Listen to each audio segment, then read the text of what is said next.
This last couple of weeks, I've been really busy and posting new episodes every second week. I've been hiding something from you. I've been making things and buying a few things, or a lot of things.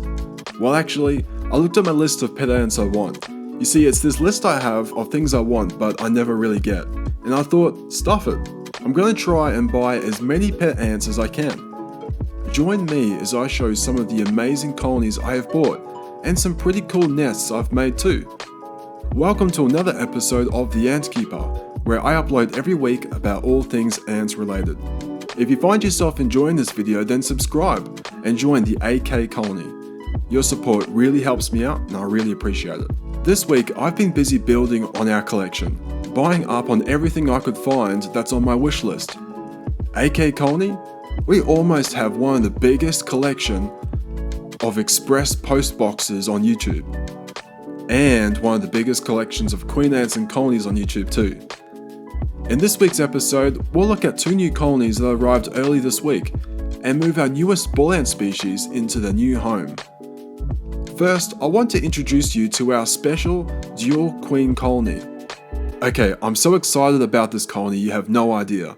Let me explain. This is a native species of the Australian crazy ants. They're nicknamed that because, well, they're crazy. The infamous breeders lay eggs faster than any other ant we have, and they have something really special. I think these ants look like a mix between the Iridomyrmex species we have and the Camponotus loni. They're small and black like the trail ants, but they have a transparent gaster like the Camponotus loni. When we start to get a colony big enough, we can feed these workers brightly coloured honey and watch the gasters expand and change colour. How cool would that be? What makes this colony especially exciting is that it's a dual queen colony. Most ant species won't tolerate having more than one queen.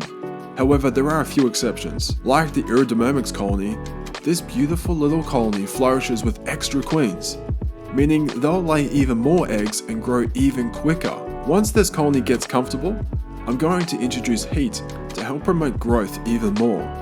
This is going to be a truly epic colony before we know it. Over the last few months, I've begun to appreciate more and more of all the different ants I'm fortunate enough to be able to own here in Australia. From the ant that started it all, to the first queen ant I found, the first ant I bought, and now my most recent purchase. I'm honoured to share with you a specimen that when I first gazed upon her beauty, I was speechless. Recently, I asked you, the AK Colony, what ant you would like to get next. Then you voted on the top 5 to pick the winner. Well, I have exciting news. We now own a couple of ants from that list. I'm honoured to share with you our new bull ant, the Myrmecia brevinota.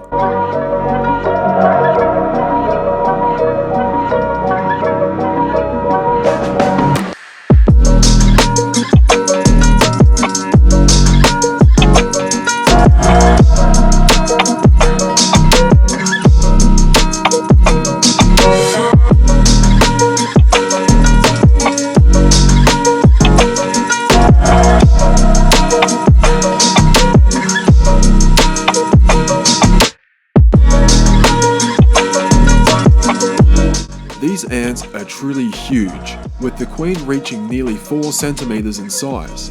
How ridiculous is that? We are lucky enough to be able to secure a small colony with the first generation of workers, and the second generation is well on its way. When they arrived, I put them in this tubs and tube setup straight away. Although now you're here, I want to move them into this Waitong Nest in Outworld. Since I bought so many queen ants and colonies this week, I've decided to make some Waitong nests for the founding queens, and of course I bought a few acrylic nests too. Have I teased you enough? Do you want to know what other ants I've bought? Well, you just have to wait. When these girls arrived, their test tube was slightly flooded, likely from the workers pulling at the cotton when they were in transit. Seeing this, I immediately put them in this temporary setup, with a second dry test tube and lots of sand to soak up the water. I knew it was possible the brood could die if not taken away from the excessive moisture. Clearly the queen and workers did too. They moved into the dry test tube within a couple of hours. It proves the colony knows what's best for their family. This tubs and tube setup will now become the outworld. I'm mixing this fibre and sand together for substrate.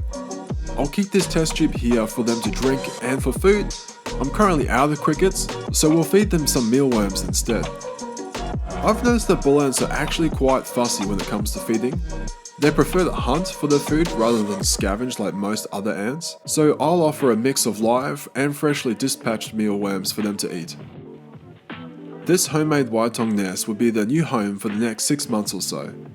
I made it myself, and you could too. I made a tutorial on how to make a Waitong nest. If you're interested, I'll leave the link to that video in the description below. I've used leftover green paint from the last nest I made, and I've used acrylic instead of glass for the top to see the colony. I'd recommend using glass instead of acrylic to view your ants through, but this is all I had.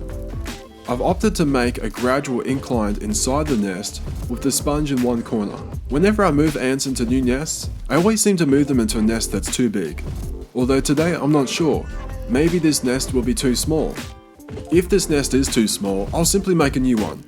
Hopefully though the nest is just right.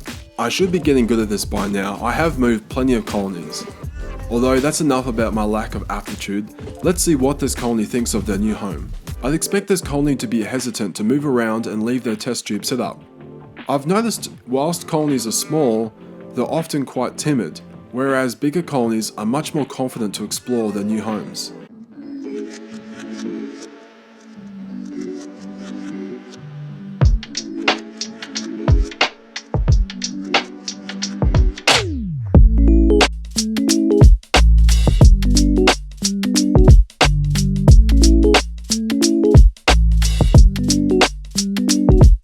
I cannot get over the sheer size of these ants. They're massive. Even the larvae are bigger than some queen ants we have.